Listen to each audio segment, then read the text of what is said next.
Então vamos lá, continuando nossa aula.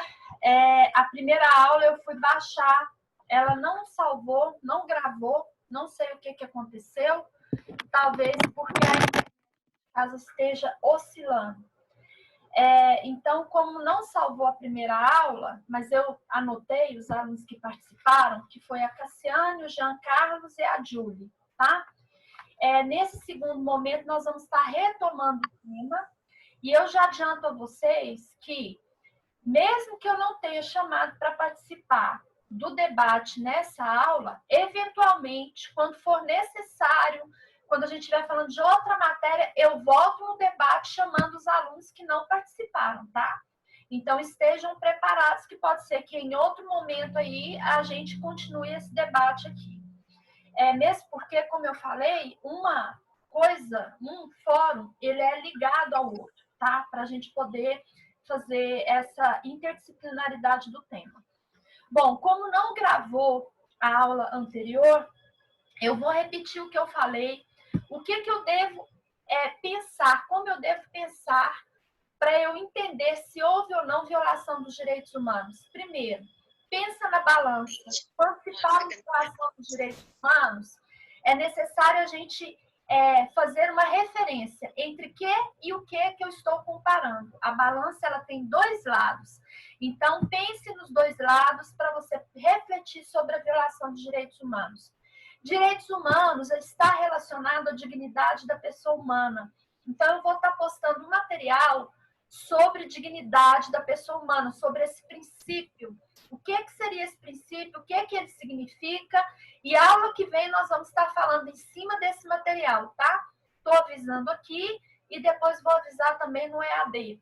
O que é o princípio da dignidade da pessoa humana? Esse princípio, ele é relativizado. Eu coloco na balança um e outro caso para ver qual prevalece. Por exemplo, eu citei em sala o caso do julgamento da anencefalia, a DPF 54, em que foi autorizada a interrupção da gravidez sem a necessidade de passar pelo judiciário, basta o médico tecer um atestado de que a mulher está grávida de um feto anencefalo. Ela também não precisa da autorização do companheiro, que suposto pai dessa criança ou pai dessa criança. Se ela tiver o diagnóstico de anencefalia, ela tem autorizado por esse ADPF 54, que restou julgada, interromper a sua gravidez, tá? Ou seja, o que a gente conhece como senso comum, aborto.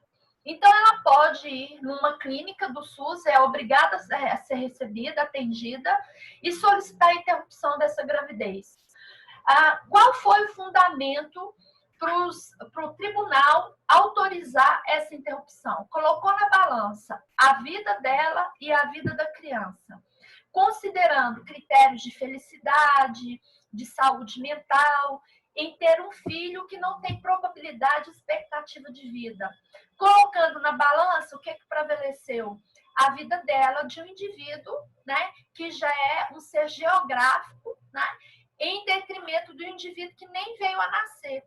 Então, na balança, essa dignidade, porque a criança também tem dignidade, mas só é criança para o direito depois que nasce. Antes de nascer, eu tenho o que eu chamo de feto ou embrião.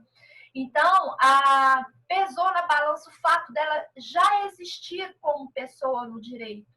Ela, sim, é um sujeito de direitos e obrigações. Aquela criança que não nasceu, portanto, juridicamente é chamada de feto e ou embrião, até 3 meses de idade seria embrião, ele tem uma expectativa de vir a ser. Ele não tem um direito, ele tem uma expectativa.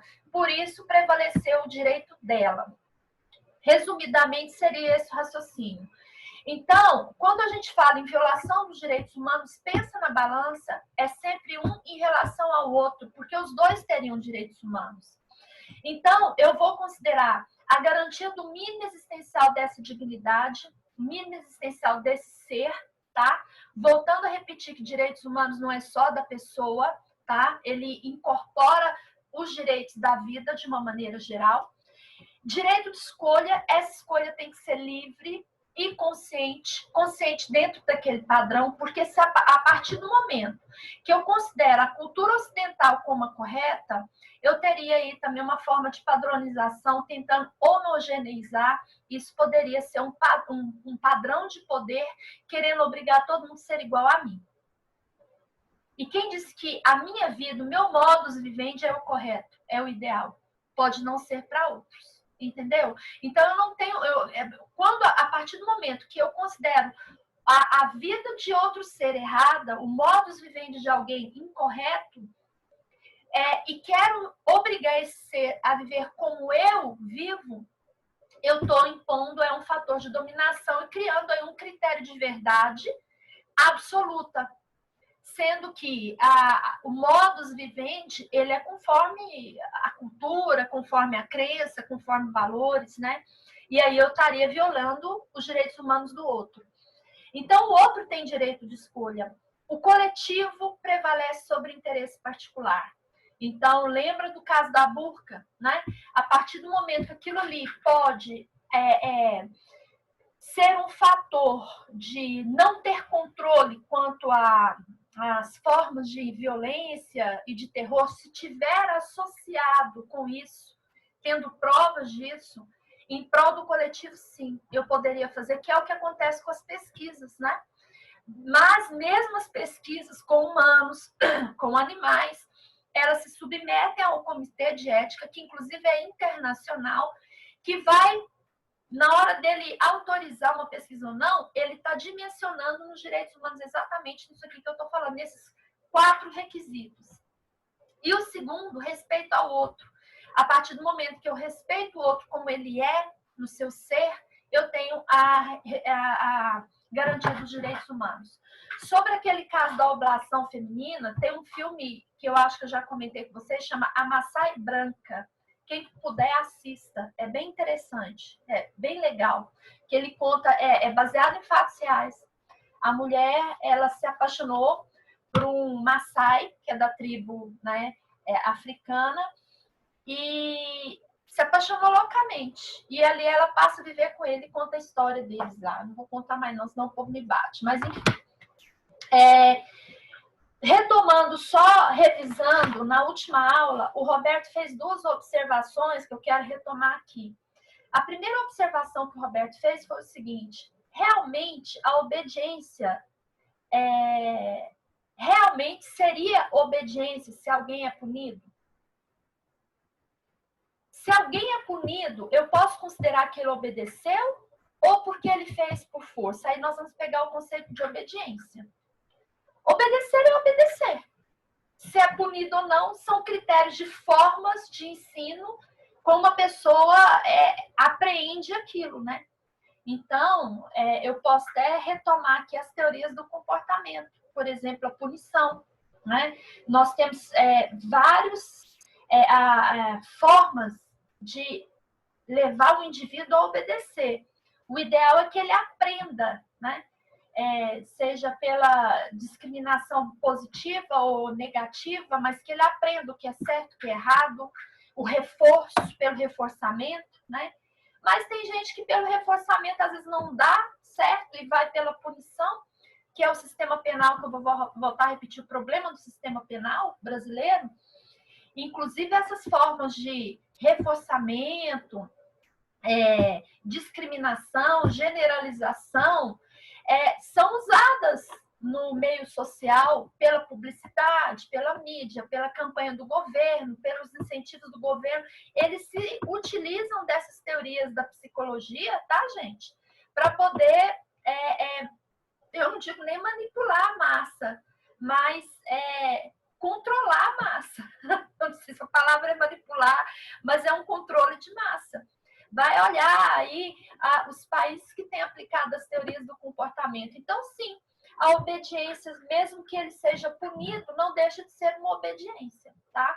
O ideal é que você obedeça por compreender, mas é toda uma questão de contexto cultural, né? De como foi criado, é complicado isso.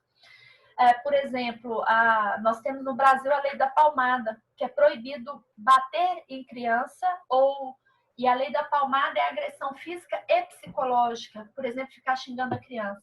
Mas você pega, por exemplo, o pessoal vai para os escritórios NPJs, né, Núcleo de Prática Jurídica, que é gratuito, aí chega a mãe com 6 filhos, cada filho de um pai. Nenhum pai ajuda, né? Não tem nenhuma ajuda com os alimentos. Isso é interessante. Mas ela se vira, mesmo sem trabalhar, sem estar empregada, ela se vira e sustenta os 6 filhos. Como que ela sustenta? Ela faz faxina, ela lava roupa, ou outras coisas mais. Enfim, ela sustenta os filhos. E aí ela chega em casa exausta, e o menino é o cão. O que que ela faz? Aí ela vai aplicar aqui o cantinho da leitura, o cantinho do pensamento, filhinho querido, deixa. Ela vai fazer uma abordagem super psicológica, como o próprio Piaget sugeriu, construtivista, né? Ela vai abaixar no nível da criança, conversar com ela, olha, filhinho, você vai ficar de castigo por causa de xixi, você não levanta. Ela vai fazer isso? Não, ela vai pegar o primeiro pau que ela tem na mão e dar na cara do menino, entendeu? E vai virar para ele e falar assim, levanta daí de novo, cão, que você vai ver o que eu vou fazer. Enfim, ela praticou vários atos criminosos aí, de violência à criança, tá? Ela, na lei da palmada, ela xingou, ela bateu, ela é uma criminosa, porque a lei da palmada, ela incorre em crime. Mas ela não recebeu a contrapartida do Estado para ela não fazer isso. Então, reflita sobre isso. O menino vai obedecer? Vai. Por quê? Por medo do pau que vai levar nas orelhas. Mas como trabalhar isso com esse indivíduo? É dar meios dele compreender. Por isso que eu falo para vocês, gente. O problema de uma nação é um só. Educação. E me parece, eu tenho essa impressão, voltando lá nessas teorias aí do comportamento, porque tem a ver com o que eu vou falar nesta aula, me parece até que as leis são criadas com o propósito da gente desobedecer e ser punido. E pagar multa. Porque a punição, ela é prisão, detenção, reclusão, multa, no caso do crime, né? Ou no cível, indenização. Me explica onde que tem aqui no Brasil uma BR, ou uma GO, ou uma, sei lá, avenida, e que eu posso dirigir a 150 km por hora. Onde é que tem no Brasil um local que eu posso dirigir a 150 km por hora? Que eu saiba, não tem. Não tem. E por que é que os carros são feitos e produzidos podendo chegar a uma velocidade de 200 km por hora? Aí eu volto a pergunta aí para a Cassiane, para o Jean, para a Julie. Quando me cria um carro que vai até 200 km por hora e eu estou dirigindo, cuja a minha atenção tem que ser voltada para o trânsito. Tanto é que eu sou multada se eu estiver comendo. Se te pegar comendo, você é multado no trânsito. No telefone, porque a minha atenção tem que ser no trânsito. Eu sou obrigada a ficar olhando o trânsito e o velocímetro pela mesma lógica? Não, porque se eu não posso comer, minha atenção tem que ser no trânsito. Beleza. Então, quando ele me faz um carro com 200 km por hora e eu, sem o controle, porque eu estou dirigindo, e eu ultrapasso essa velocidade, ele me induziu ao erro? Isso não seria uma violação do meu direito como humana também? Porque eu posso induzir ao erro e até correr um risco de vida. Porque a justificativa para colocar limite de velocidade é para respeitar a vida. Está inclusive nas placas aí das BRs. Respeite a vida, respeite a velocidade. Então, eu deduzo que o não dito é que se eu ultrapassar essa velocidade, eu desrespeitei a vida. Beleza? É o que está não dito ali e que a gente conclui. Então ele está violando meus direitos humanos quando ele me faz um carro com 200 km por hora, sendo que na hora que eu estou dirigindo eu tenho que concentrar só na estrada. Pense nisso. Será que eu estou realmente tendo liberdade, direito de escolha de ultrapassar aquela velocidade ou não? Ou porque eu estou tão presa naquela estrada, com tanta tensão, que eu fui direcionada o tempo inteiro, inclusive pelo Código Transnacional, a ter atenção no trânsito, que eu não observei que o velocímetro foi além da velocidade permitida? Fica essa questão aí para vocês entenderem o que seria a questão da violação dos direitos humanos. Bom, então, outra questão que o Roberto falou dos agentes carcerários. Direitos humanos deles também. Sim, deles também. os agentes carcerários sofrem muito, né, quando eles estão... Porque hoje os presídios, gente, eu vou falar do exemplo do Brasil, são universidades do crime. Piada que a gente dá é essa, é a universidade de crime. Outra coisa, quem vai preso? Né? Então, assim, esses indivíduos que estão lá, são poucos agentes carcerários para aquele tanto de pessoas que estão ali, com um detalhe, nem todo agente carcerário, se ele não for concursado, por exemplo, ele não tem direito à arma, não. Então, ele fica ali, e fora que o Estado tem o direito de limitar o horário de trabalho, mudar a carga horária desse indivíduo, e aí muda e diminui o horário de tempo de trabalho dele, e ali ele trabalha cansado, estressado e cuidando de uma situação de violência permanente no seu trabalho, né? Então, existe violação deles? Sim, existe sim.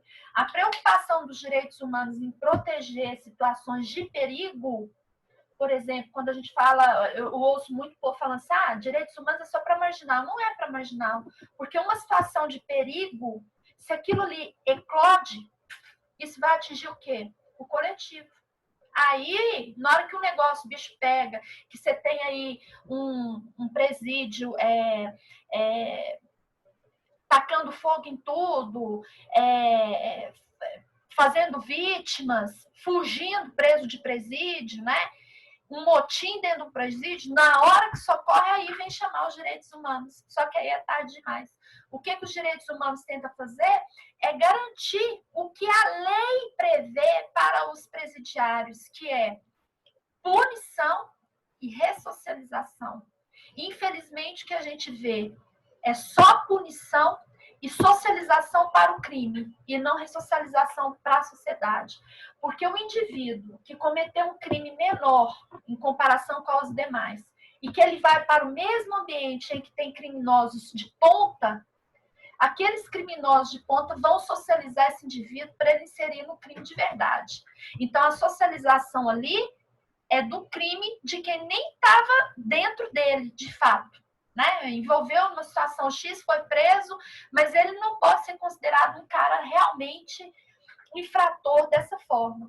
Mas ali ele aprende como fazer a coisa muito bem, infelizmente. Porque a ressocialização, que é o retorno da sociedade, dentro do que a gente considera como norma de conduta social, para vivermos em harmonia, em paz, ali é difícil. Então, os direitos humanos, ele tenta ir exatamente nas áreas de violência e de conflito para que aquilo não repercuta no social.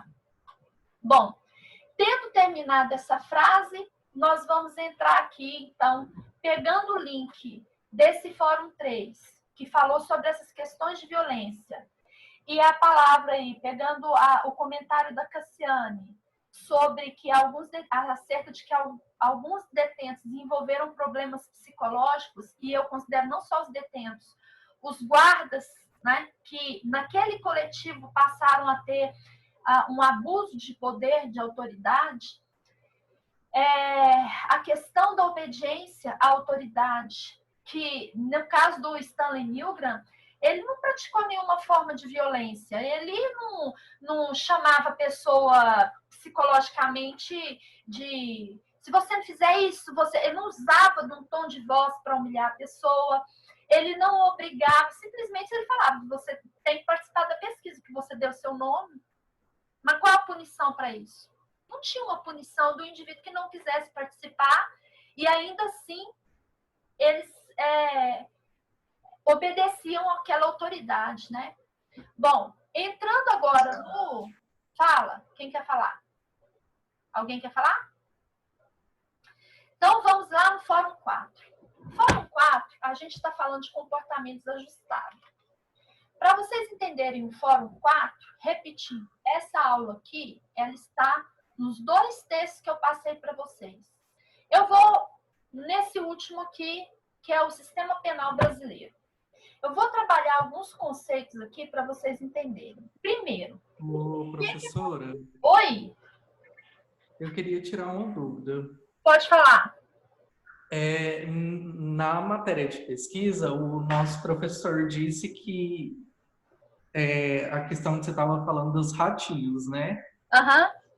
Ele falou que dependendo do nível de beneficência daquela pesquisa, se coloca em primeiro lugar o benefício e em segundo lugar o sofrimento. Tipo assim, aqueles animais sofrem, porém o benefício para a sociedade é tão alto que é válido o sofrimento deles. Ele falou uma fala mais ou menos parecida com isso. Aí eu não sei se, tipo, o nível de beneficência ele estaria infringindo ou não os direitos humanos. Gente, como eu falei para vocês, toda pesquisa que é feita, quando a gente tem laboratório, igual vocês têm laboratório da psicologia, tem laboratório de medicina, tem N laboratórios. Quando se vai estudar especificamente com animais ou com humanos, você tem que ter autorização do Comitê de Ética em Pesquisa. E esse comitê de ética, ele vai usar o critério de pesquisa. O que a pesquisa tem que ter basicamente e que tem que ser provado pelo pesquisador? O tema, justificativa, objetivos, problematização. A pesquisa, ela tem que ter, além desses elementos básicos, os riscos da pesquisa, os benefícios a serem alcançados e os malefícios. Então, o pesquisador, ele fica vinculado àquilo que ele propôs na pesquisa que está no comitê de ética. Então, por exemplo, até a manipulação de animais tem que estar descrito como vai ser, para que vai ser, até quando vai ser e qual o limite dessa manipulação. Então, ali tem que estar descrito na pesquisa, repetindo, os benefícios, os malefícios, o risco da pesquisa e o resultado esperado. Se a pesquisa foge desses trâmites aí que ela propôs e que foi autorizado pelo Comitê de Ética, esse pesquisador violou direitos humanos e que inclui os direitos dos animais. Então, tudo, lembra da balança, tem que ser provado. Se o camarada propõe pesquisar com ratos e fala que é possível que o rato morra, mas a pesquisa é precisa, porque é necessária, porque ela vai desenvolver, ela vai mostrar isso que vai ser usado, ele não violou ali os direitos dos animais. Porque você está entrando no terceiro critério que eu passei de violação dos direitos humanos. Eu tenho o benefício, eu tenho que olhar o coletivo em detrimento do particular. Então, o interesse coletivo de trazer uma pesquisa para o público conhecer essa realidade, em detrimento de uma pessoa, ou de 3, 4 pessoas, ou do rato, prevalece o interesse coletivo sobre o particular. É isso. Então, toda vez que houver um benefício para o coletivo, prevalece esse benefício do coletivo em detrimento de grupos, né? Que seria o particular, de ratos, de animais, grupos específicos. Agora, repetindo, tudo isso é feito através de uma pesquisa, que a gente chama projeto de pesquisa, que é entregue para o comitê de ética, ele avalia aquilo e você tem que ficar prestando contas daquilo. Eu falo isso como conhecimento de causa, porque eu participei do comitê de ética e pesquisa durante 2 anos como avaliadora. Então, não passa qualquer projeto no projeto de pesquisa, no comitê de ética. Então, o critério é muito esmiuçado, é muito sério. Então, assim, às vezes a pessoa tem ótimas ideias, mas ela não me apresenta os riscos, então ela não vai ser aprovada. Então, aquilo ali é muito sério quando trabalha com seres humanos, quando trabalha com animais.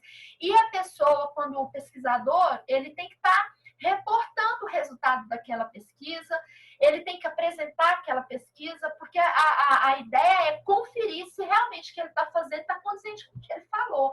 Se por um acaso um pesquisador desse, por algum indivíduo, reclamar, por exemplo, proteção dos animais, vai lá e fala, não, matou o rato, eu quero que você me apresente aí se sua pesquisa foi autorizada e os limites da sua pesquisa. Esse pesquisador não tem isso, aí ele violou direitos humanos. Porque a pesquisa dele, ela tem que ser norteada, ela tem que ter critério. Senão qualquer um pesquisa qualquer coisa e sai fazendo aí umas loucuras. Não é assim, não. Tem que passar pelo comitê, que é o que vai fiscalizar, e ali ele deixa registrado o que ele iria fazer. Se ele não faz aquilo, aí é problema dele. Qualquer um que se entender entender ter sido violado em seus direitos, vai entrar com ação contra ele, que ele é o pesquisador e ele vai responder por aquilo, tá? Bom, voltando aqui.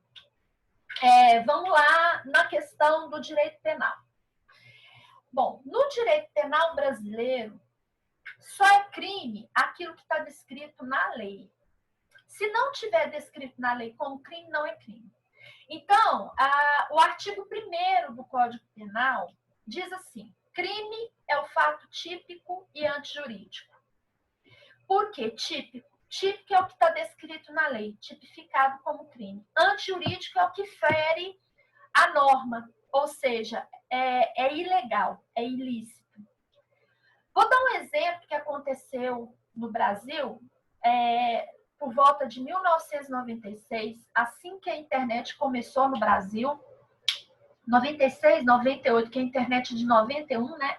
Chegou ao Brasil em 91.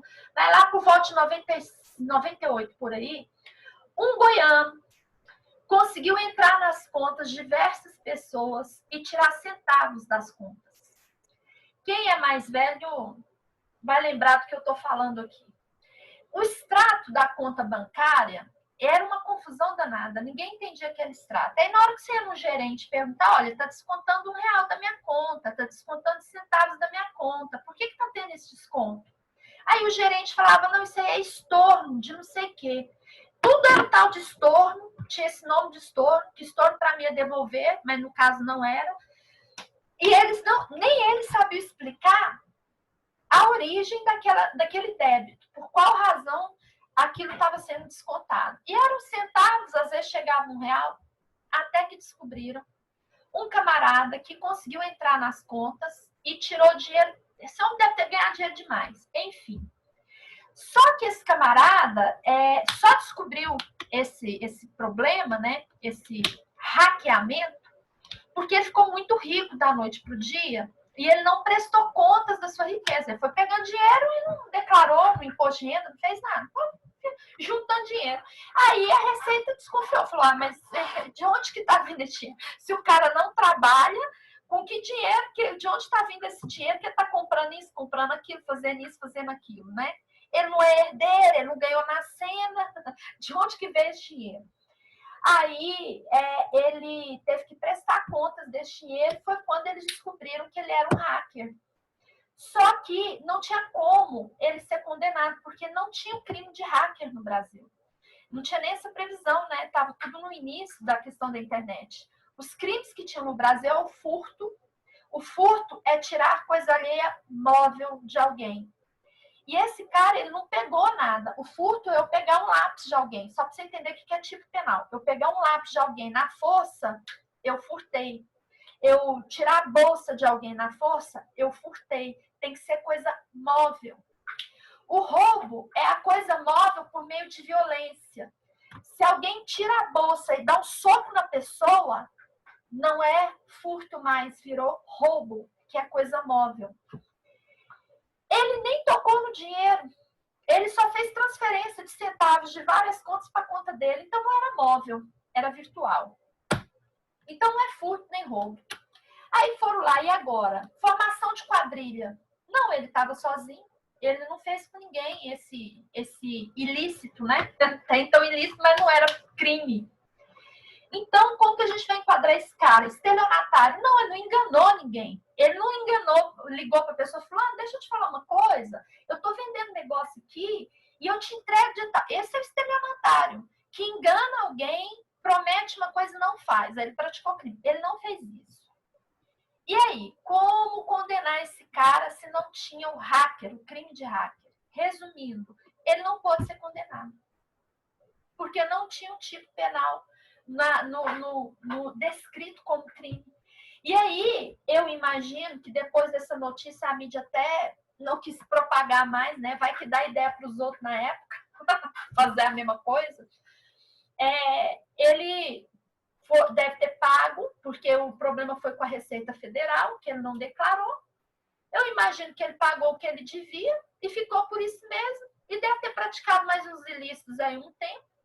Até que a lei mudou e obrigou que os extratos bancários fossem identificados, tudo que a gente estava fazendo com descrição. da sua origem. E hoje o extrato é bem específico, você sabe pelo que você está pagando, como não era mais ou menos naquela época.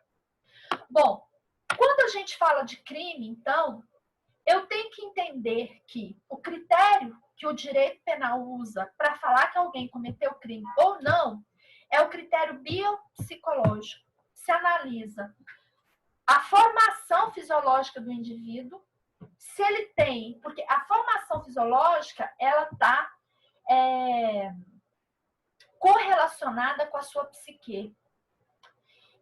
Para o direito penal, é o critério que ele utilizou. Quando o direito penal foi construído, assim como o direito civil, para falar quem é capaz e incapaz, logicamente foi baseado em equipe multiprofissional que tinha conhecimento dentro da sua área do saber para falar que o indivíduo é capaz ou não, né? Por exemplo, por isso que eu dei um texto aqui sobre a questão da formação do serial killer na perspectiva freudiana. Então, vou fazer um recorte aqui. Freud, ele fala exatamente do desenvolvimento psicossexual, né? E ele fala que o indivíduo teria algumas etapas. Eu acho que vocês já até estudaram sobre isso no curso de vocês. Seria a etapa oral, a etapa anal, a fálica, depois ele teria a latência e depois a própria etapa genital. Essas etapas têm a ver com a formação do desenvolvimento da psique do indivíduo. Vou fazer um recorte na fase anal, que é o treino do toalete, que é mais ou menos dos 2 a 4 anos de idade. Freud, ele era, antes dele ser psicanalista, ele era psiquiatra. Como médico, ele entendia do corpo humano. Então, um dos motivos dele falar dessa fase anal, que seria de 2 a 4 anos, é porque o indivíduo antes, então, ele não teria nem como, biologicamente, controlar, segurar o cocô ou não. Vou falar abertamente aqui. A criança vai usar fralda mais ou menos nessa idade, porque não tem ainda a formação do esfíncter, né? Ou dos músculos de base para ele poder conseguir segurar o xixi ou o cocô. Por isso que ele vai fazer xixi e cocô na fralda. Não adianta você querer obrigar um menino de 1 ano e meio a tirar a fralda se você não sabe se biologicamente ele está todo formado, porque pode ser que o corpo dele, a formação é diferente de outro. Tem criança que perde dente com 7 anos de idade, dente de leite, tem criança que vai perder com 8, tem criança que começa a perder com 4. O corpo humano é assim. Bom, então eu estou fazendo essa analogia para vocês entenderem que no direito penal, esse critério biológico, ele tem a ver com a formação do desenvolvimento da psique. Então, é usado um termo menor impúbere e menor púbere. Menor impúbere é antes dos 16 anos. Por quê? Nesse critério, na época que o Código Penal foi desenvolvido e o Direito Civil também, pra você ter uma ideia, o Código de 2002, ele foi feito em 1973 e entrou em vigor em 2002, o Código Civil. Você vê o tanto que o direito brasileiro é rápido. Então, vamos lá. Quando foi feito, eles deram esse nome impúbere porque a compreensão era que o indivíduo até 16 anos não tinha pelo pubiano, não estava entrando na puberdade. Entre os 16 e os 18 anos é quando o indivíduo entra na puberdade e aí ele é chamado de menor púbere. Como ele está entrando na puberdade, se confunde um pouco. Estou dando esse recorte, tá? Mas pode ser com qualquer outra teoria. Por isso que eu dei esse texto repetindo de Freud, com aquela etapa da formação dos genitais da criança, do adolescente já, né? Que ele começa a desenvolver ali o genital, passa a ser a sua zona erotizada, né? Então ele já tem essa noção, começa a entender a questão do corpo. Bom, então ele não teria essa noção e seu desenvolvimento psicológico passa a ser outro. Enfim, só que a gente viu que a sociedade evoluiu, né? Hoje, você tem menina com 12 anos menstruada, 9 anos menstruada, com pelo pubiano começando a nascer com 10 anos, menino, né?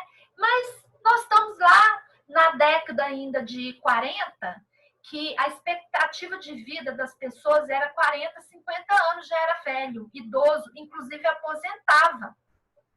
Vai olhar lá como que era a aposentadoria das pessoas. A pessoa trabalhava com 5, 10 anos de carteira assinada, já aposentava. Porque morria com cerca de 50, 40 anos, já era idoso. A minha bisavó, ela se casou com 12 anos. Era normal, teve 20 filhos. Certo? Vai olhar a história da sua bisavó, como que era.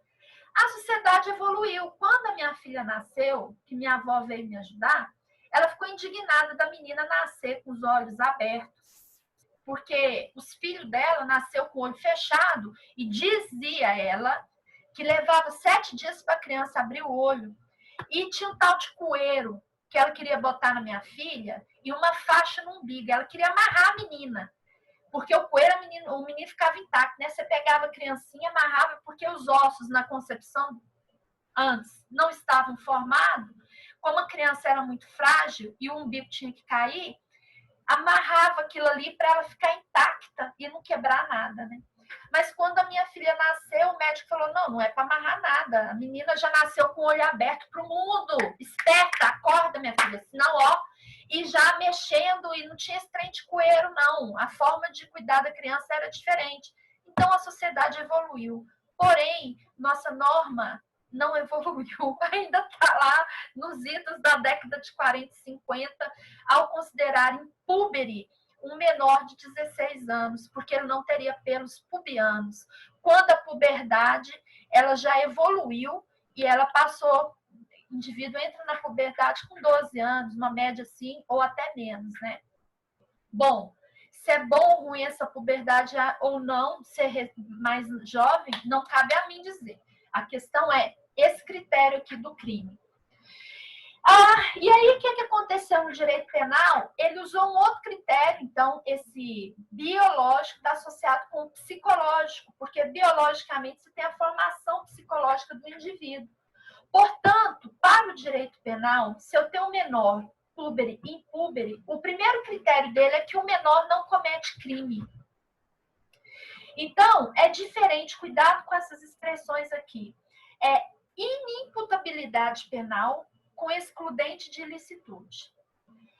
O indivíduo que ele tem uma excludente de ilicitude ou excludente de crime, de culpa, é o indivíduo que não comete crime. Se ele não comete crime, ele comete um ilícito. Por isso que a gente tem, de um lado, o Código Penal, do outro, o Estatuto da Criança e do Adolescente. Criança e adolescente não comete crime, elas cometem atos infracionais. No Estatuto da Criança e do Adolescente, não confunde o termo menor púbere e impúbere, que é um termo do direito civil, para a gente entender esse critério biopsicológico, que é o mesmo do direito penal, porque o direito penal menor de 18 anos, igual ao direito civil, é incapaz. Com o termo jurídico criança e adolescente, que está no Estatuto da Criança e Adolescente. Criança é até 12 anos de idade. Adolescente é dos 12 até os 18 anos de idade, certo? E nós temos agora o Estatuto da Juventude, que seria entre os 18 e os 23 anos. Pessoal, eu fui avisado que tem 1 minuto aqui, mais ou menos.